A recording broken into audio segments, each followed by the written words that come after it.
Government का जो issue है वो बहुत इम्पोर्टेंट था उस ज़माने में। 1942 में जो ब्रिटिशर्स थे, यहाँ ब्रिटिश गवर्नमेंट थी, तो उन्होंने पहले जो यानी कि लेडीज़ की कंडीशन थी बहुत वर्स्ट थी, और SC ST जो माइनॉरिटीज़ की बड़ी हालत गंभीर थी। तो सबसे पहले 1942 में मिस्टर राव की अध्यक्षता में एक कमेटी बनाई। उस कमेटी ने एक कोडिफिकेशन किया कि जो सोशल इविल्स थी उनको कैसे एलिमिनेट किया जाए। लेकिन डॉक्टर अंबेडकर ने जब इंटरिम गवर्नमेंट बनी, ब्रिटिशर्स ने ट्रांसफ़र किया गवर्नमेंट, तो उसके इंटरिम गवर्नमेंट में doctor BR Ambedkar law minister थे। उस इंटरिम गवर्नमेंट में पंडित नेहरू प्राइम मिनिस्टर थे। तो उस वक्त ये प्रपोजल रखा हिंदू कोड बिल का। हिंदू कोड बिल में यानी कि डॉक्टर अम्बेडकर ने जो राव के विचार थे उनसे ज़्यादा आगे बढ़ते हुए यानी जेंडर जस्टिस की बात की। तो उसमें लेडीज़ को पहले राइट्स नहीं थे, जो एजुकेशन का राइट है। इसके अलावा जो है प्रॉपर्टी इनहेरिटेंस में राइट नहीं था। इसके अलावा जो अडॉप्शन मेंटेनेंस के राइट्स दिए गए, और इसके अलावा सक्सेशनल राइट दिए गए, जो बाद में यानी डॉक्टर अम्बेडकर ने रिजाइन कर दिया 27 सितंबर 51 में इंटरिम गवर्नमेंट से। उसके बाद जो है पंडित नेहरू ने उनसे वादा किया था कि हम इलेक्शन होने के बाद, क्योंकि 51-52 का पहला इलेक्शन था देश की आज़ादी के बाद, कि हम इसको जो है लागू करेंगे। लेकिन बाद में जब गवर्नमेंट बनी, इलेक्टेड गवर्नमेंट आई, डेमोक्रेटिक इलेक्टेड गवर्नमेंट, तो उस वादे को पूरा नहीं किया गया। फिर बाद में वही जो हिंदू कोड बिल है उसको 4 पार्ट्स में यानी कि किया 1976 तक। तो इस तरह से यदि सबसे पहले यदि किसी का यानी महिलाओं का जो कल्याण हुआ इस देश में, सिर्फ और सिर्फ संविधान और जो बाबा साहब के कारण हुआ, तो महिलाओं का यानी कि ज़रूरी है कि वो बाबा साहब के प्रति पढ़ें और उनको समझें। बाबा साहब को समझने के लिए उनकी एक किताब बहुत इम्पोर्टेंट है, एनिहिलेशन ऑफ कास्ट। उसमें बताया गया है कि भाई किन की वजह से ये सारे जुल्म जाति बढ़ी। तो एनिहिलेशन कास्ट का भी उनकी जो बुक थी, उनको सबसे पहले लाहौर में बुलाया गया। जात पात तोड़क मंडल था एक जो है, उसमें उनको बुलाया गया, मुंबई से बुलाया गया उस प्रोग्राम की अध्यक्षता करने के लिए। लेकिन जब उन्होंने अपना भाषण वहाँ भेजा तो वहाँ के जो प्रोग्राम ऑर्गेनाइजर थे उन्होंने कहा कि भाई ये भाषण तो लोगों को जो परेशान करेगा। तो उन्होंने वो भाषण जो है यानी कि फिर जो है वहाँ पढ़ा नहीं गया। तो डॉक्टर अम्बेडकर से कहा भाई आप इसको चेंज कर दो। उन्होंने कहा भाई हम इसको फुल स्टॉप और कॉमा में भी चेंज नहीं करेंगे, इसको फुल स्टॉप और कॉमा में भी चेंज नहीं करेंगे। फिर डॉक्टर अम्बेडकर ने जब वहाँ नहीं छपा, वो जो है नहीं बोला गया उनको, तो उन्होंने अपने पैसे से उसको जो है यानी एनिहिलेशन ऑफ कास्ट जो है एक बुक जो है छपवाई और पूरे देश में बंटवाया हो। फिर बाद में उसको भारत सरकार ने भी अपने जो बाबा साहब की राइटिंग एंड स्पीचेज हैं उसमें भी इंक्लूड किया। तो सबसे पहले बाबा साहब को समझने के लिए उनकी किताबों को पढ़ना पड़ेगा। बाबा साहब ने खुद कहा भाई मेरा जो स्थान है वो मूर्तियों में नहीं है, वो मूर्तियों में नहीं है, वो किताबों में है। किताबों को उनको इतना प्यार था कि जब देश की आज़ादी नहीं हुई थी तो कुछ यानी कि क्रिश्चियन से उनकी मुलाकात हुई। जब मुलाकात हुई तो एक बिशप थे वहाँ पे, उनको बुलाया गया। तो डॉक्टर अम्बेडकर को उनसे यानी कि चर्चा करने में कम इंटरेस्ट था, जो वहाँ पे किताबें थी उनमें ज़्यादा इंटरेस्ट था। तो फिर बिशप साहब ने उनको कुछ किताबें वहाँ डोनेट की। तो बाबा साहब को हमेशा किताबों से प्यार था। बाबा साहब के जीवन के 2-3 जो है बड़े, जैसे भी बताया भाई महाड़ सत्याग्रह, महाड़ सत्याग्रह ये 1927 में हुआ, इसका यानी मार्च 1927 में। उसका ऑब्जेक्टिव ये नहीं था कि भाई हमें पानी नहीं मिलता था, ये दिखाना था कि भाई हम भी जो है इंसान हैं, हम भी इंसान हैं। बाबा साहब का सबसे यानी बड़ा जो योगदान है वो इक्वलिटी का है, चाहे वो किसी भी समाज का किसी भी धर्म का आदमी है, वो सब बराबर हैं। तो वहाँ जो पानी का सत्याग्रह था महाड़ तालाब का, रायगढ़ डिस्ट्रिक्ट में महाड़ जगह है, वहाँ पे इकट्ठे हुए काफ़ी बड़ी संख्या में। और जब संख्या में इकट्ठे हुए तो कुछ लोगों ने उनका विरोध भी किया। तो जब विरोध किया तो यानी कि उसके विरोध के सामने उन्होंने सरेंडर नहीं किया। सरेंडर नहीं किया तो फिर वो जो तालाब था उसकी तरफ जो कूच किया, उन्होंने प्रोसीड किया, वहाँ जाके यानी पानी पिया सिंबॉलिक करके। और उसके बाद जो है वहाँ पे जो है कुछ क्लैश भी हुआ। क्लैश हुआ तो फिर जो है बाबा साहब को वहाँ कुछ चोट भी लगी। तो लेकिन उसके बाद भी उन्होंने हमारा जो संघर्ष है, जो मानवता यानी कि लोगों का मानवता प्रेमी संघर्ष, उसको जारी रखा।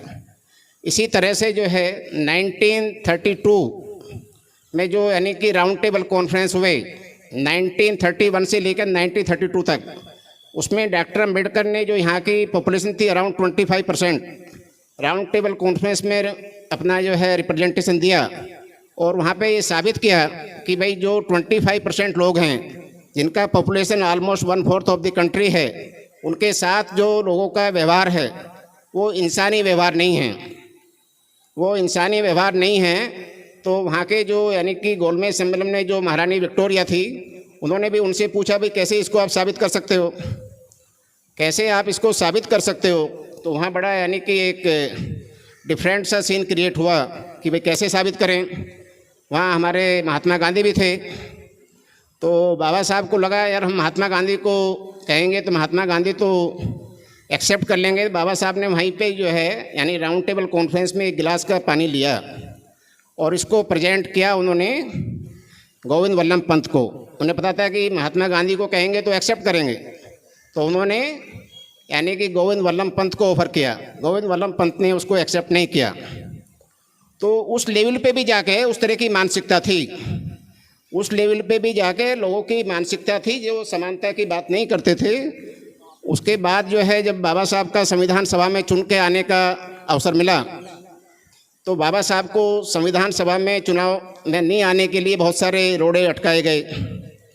जब रोड़े अटकाए गए तो उस वक्त जो है ब्रिटिशर्स भी एक्टिव थे और पंडित जवाहरलाल नेहरू जो भारत के प्रधानमंत्री थे बाद में यानी फर्स्ट प्राइम मिनिस्टर जो है, वो भी चाहते थे कि भाई उनको आना चाहिए। लेकिन जो उस तरह कुछ लोगों की मानसिकता थी वो नहीं चाहते थे कि बाबा साहब जो है संविधान सभा में आएँ। तो उनको मुंबई से चुनाव लड़ा। उस ज़माने में जो है कुछ लेजिस्लेटिव असेंबलीज थी जो आजकल हम यानी कि स्टेट्स बोलते हैं, जैसे मुंबई प्रेसिडेंसी थी या बंगाल प्रेसिडेंसी थी। तो यहाँ से मुंबई से चुनाव लड़े, बाबा साहब हार गए। बाबा साहब जब चुनाव हार गए तो ये बहुत बड़ा सवाल हो गया भाई यानी कि संविधान सभा में कैसे पहुँचे। उसके बाद जो है पंडित नेहरू भी चाहते थे भाई आने चाहिए। फिर 3 महीने तक यही चलता रहा कि भाई कैसे आएँ। तो फिर जो है बंगाल में एक जगह है जो अभी तो यानी पार्टीशन के बाद वो पाकिस्तान में चली गई और अभी वो यानी कि बांग्लादेश में है। तो वो यानी कि जो जगह थी वो उस वक्त भारत में थी। जोगेंद्र नाथ मंडल जो है वहाँ के यानी कि चुन के आए थे उस वक्त। तो जोगेंद्र नाथ मंडल ने अपना रिजाइन किया और बाबा साहब को ऑफ़र किया। तो बाबा साहब को ऑफ़र किया तो वहाँ से फिर जो है जो बंगाल के लोग थे, जो यानी कि जगह थी वो असेंबली की सीट जो है, वहाँ से चुन के उनको लाया गया। उनको लाया गया। उस ज़माने के जो हमारे राष्ट्रीय नेता थे वो भी बहुत सारा विरोध भी कर रहे थे और वो खुलेआम कहते थे उस ज़माने में कि बाबा साहब ने ठीक है ये यानी आंदोलन चलाया, लेकिन बाबा साहब को तो आप जो हम लोग जो है यानी कि संविधान सभा में नहीं आने देंगे। फिर वो बाबा साहब वहाँ से जीत के आए और बाबा साहब को जो है फिर संविधान में लिया गया। इसके बाद जो है ड्राफ्टिंग कमेटी की बात आई। ड्राफ्टिंग कमेटी का जो यानी कि चेयरमैन सेलेक्ट करना था वो भी एक क्रिटिकल क्वेश्चन था। कुछ लोग नहीं चाहते थे कि बाबा साहब को ड्राफ्टिंग कमेटी का चेयरमैन रखा जाए, लेकिन उस वक्त जो है ब्रिटिशर्स भी काफ़ी जो है क्योंकि यानी पावर का ट्रांसफ़र चल ही जाता, ट्रांजिशन पीरियड था, तो उन्होंने भी यही कहा भी आपके पास यानी बाबा साहब से बढ़ के कोई विद्वान आदमी नहीं है, तो आप जो है उनको यानी कि ड्राफ्टिंग कमेटी का चेयरमैन बनाएं। बाबा साहब के साथ जो है यानी कि उनके स्कूली एजुकेशन से लेकर ही और उनके जो है यानी कि लास्ट तक ही 1956 तक ही उनके साथ जो है जुल्म ज्यादती चलती रही, पूरे समाज के साथ चल रही थी। लेकिन उन्होंने जब संविधान बनाया तो सबके लिए बनाया, सबके लिए बनाया। उसमें उनको किसी को एक्सक्लूड नहीं किया। हालांकि बाबा साहब तो एक्सक्लूजन का शिकार रहे पूरी जिंदगी, लेकिन जब संविधान बनने की जिम्मेदारी आई उनके ऊपर तो सबको उन्होंने इंक्लूड किया, इंक्लूसिव यानी कॉन्स्टिट्यूशन बनाया। इसी तरह से जो है 1932 में जो पूना पैक्ट का भी एक रेफरेंस है। पूना पैक्ट में क्या था कि जो गोलमेज सम्मेलन का मैंने यहाँ पे रेफरेंस दिया। गोलमेज सम्मेलन 1932 में बाबा साहब ने वहाँ पे जो है लड़ाई लड़के ब्रिटिशर्स के सामने बात रख के सेपरेट इलेक्ट्रेट की यानी कि मांग को उनसे एक्सेप्ट कराया। सेपरेट इलेक्ट्रेट क्या था कि भाई जो इस देश के दलित समाज के लोग हैं उनको 2 वोट का राइट होगा। 2 वोट का राइट होगा, एक वो वोट जो अपने आदमी को देंगे और एक जो है वो जनरल व्यक्ति को वोट देंगे। तो बाबा साहब का विजन ये था कि जो आदमी हमारे वोट से चुन के आएगा वो हमारी बात करेगा। लेकिन वो उसके लिए गांधी जी ने यरवदा जेल जो थी पुणे में, वहाँ पे अपना अनशन जारी कर दिया। अनशन जारी कर दिया तो बाबा साहब के ऊपर जो है नेशनल इंटरनेशनल प्रेशर आ गया, भाई गांधी जी को कैसे बचाया जाए।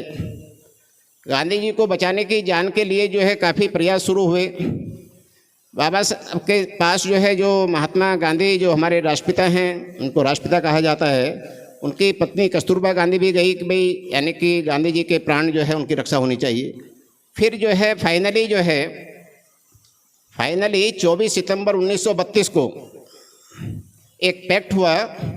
उस पैक्ट में जो है यानी कि सेपरेट इलेक्ट्रेट की बात तो नहीं मानी गई, लेकिन उस पैक्ट के अकॉर्डिंग 24 सितंबर 1932 को जो हुआ, उसमें जो हमारी असेंबलीज हैं, पार्लियामेंट हैं, उसमें कुछ रिजर्वेशन की सीट फिक्स की गई।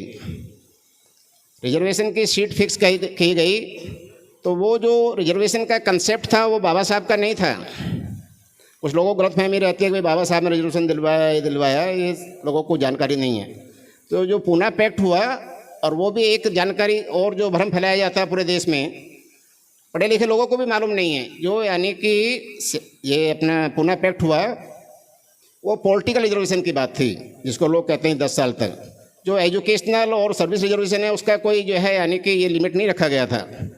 तो पॉलिटिकल रिजर्वेशन को 10 ईयर्स का यानी कि रखा गया था, जो हमारा असेंबलीज में, पार्लियामेंट में ये जो चुन के आते हैं। तो ये 2-3 इम्पोर्टेंट रेफरेंस थे, मुझे इसलिए देने पड़े कि लोग उनको बता नहीं पा रहे थे, तो ये ज़्यादा इम्पोर्टेंट थे। फिर मैं आगे मनोज रंगा को देता हूँ कि भाई वो कंटिन्यू करें।